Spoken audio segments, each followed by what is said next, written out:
कि अभी अभी एक कंसाइनमेंट यूएसए गया, कनाडा गया। मेरा ये कहना कि आप कंसाइनमेंट भेज रहे हैं, हम लोग इसके पक्ष में, लेकिन आप जो कंसाइनमेंट भेज रहे हैं, आप गरीब जो किसान, आज आपका जो कॉम्पेड है सुधा की 1 लीटर दूध की कीमत 60 रुपए है, 65। लेकिन गांव में जो मजदूर किसान अपनी दूध वो बेच रहे हैं उनको मात्र 35 रुपए। आप अपने सामान को भेज रहे हैं यूएसए, और यूएसए तो भेज रहे हैं, वहां तो मालूम चल रहा है कि ड्यूटी पे चेंज हो रहा है। ये कैसे भेज रहे हैं, क्या प्रॉफिट होगी?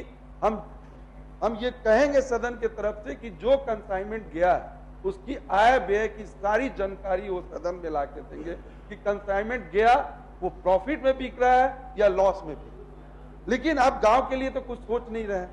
महोदय, समय बहुत कम है, मैं ये एक चीज ध्यान दिलाना चाहूंगा कि हम जानते हैं कि एक कहावत हुआ कि नहीं हुआ।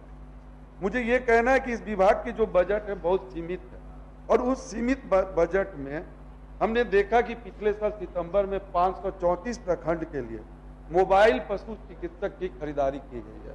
मेरा कहना है कि आप 534 प्रखंड के लिए जो मोबाइल पशु चिकित्सक की खरीदारी की है, एक जो मोबाइल पशु चिकित्सक है लगभग 25 लाख की होगी, तो आपने 200 करोड़ का ये जो सरकार के पैसा का व्यय किया, इसकी जरूरत क्या? आज आप 534 प्रखंड में ना खरीद के अब 243 विधानसभा में खरीद लेते। आखिर ये 534 मोबाइल चिकित्सक है क्या, है कहां और कर क्या रहा है? इसके चालक कहां से आएंगे, और इसके में जो भी आप डॉक्टर चिकित्सक बैठा रहे हैं ये आप कहां से लाएंगे? मुझे ऐसा लग रहा है ये जो भी खरीदी की गई है 534 मोबाइल पशु चिकित्सक, ये गलत की गई है और इसकी कोई जरूरत नहीं है। एक तो आपके पास सीमित बजट है और आप लगभग 200 करोड़ की खरीदारी कर रहे हैं। इसके साथ में मुझे ये कहना नहीं रहे महोदय, समय बहुत कम है, मैं ये एक चीज ध्यान दिलाना चाहूंगा कि हम जानते हैं कि एक कहावत है, संडे हो या मंडे रोज खाओ अड्डे। महोदय, ये समय मेरा नष्ट करेंगे। एक्चुअली ये महोदय, हम सदन को बताना चाहेंगे कि ये मंत्री बनने का ख्वाब देख लिए थे, बंडी सिलवा लिए थे, अभी सदन से लेकर सड़क पर रात में ऐसे घूम रहे, चिल्लाते रह रहे। तो सभापति महोदय, हमारा ये कहना है कि प्रति वर्ष जो प्रति व्यक्ति जो अंडा की खपत है औसतन 110 होनी चाहिए।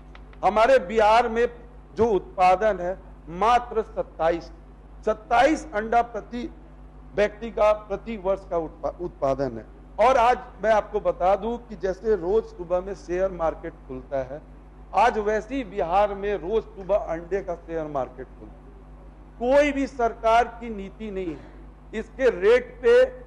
ये जो प्राइस खुलता है अंडे का, इस सोच के आपको ये लगेगा ये प्राइस उत्तर प्रदेश से खुलता है, आंध्र प्रदेश से खुलता है, पंजाब से खुलता है, आप हरियाणा से खुलता है। आप समझ लीजिए सुबह 11 बजे जो रेट वहां से खुलेगी वही रेट बाजार की होगी। और इसके पीछे जितने मतलब लगे हुए स्मगलिंग में, इसकी भी स्मगलिंग होती है। ये उपलब्धता के अनुसार अपना रेट ऊपर नीचे करते हैं। मर कौन रहा है? मर रहा है यहाँ किसान, क्योंकि सरकार की कोई नीति नहीं है। सरकार ना अंडे के लिए जो पोल्ट्री फार्म की बात हो रही है, तरह तरह का अनुदान देने की बात हो रही है। मैं आपको एक डेटा इन्हीं की मैंने बजट की जो प्रतिवेदन है उससे लिया है। इन्होंने बॉयलर पोल्ट्री फार्म के लिए आधारभूत संरचना के लिए पूरे 145 लाभू, पूरे बिहार राज्य में 145 लाभू, 38 जिला है, एक जिला में 3 से 4 आदमी बस लाभुक हो रहे हैं। उसके साथ साथ इन्हीं के प्रतिवेदन में लिखा हुआ है कि लेयर फार्मिंग के लिए अभी तक पूरे बिहार में 151 लाभुकों को अनुदान दिया गया है। मेज पर रख दीजिए, सब आ जाएगा। अब समाप्त होने वाला है महोदय। फिर देखिए महोदय, उनको जल्द से जल्द हम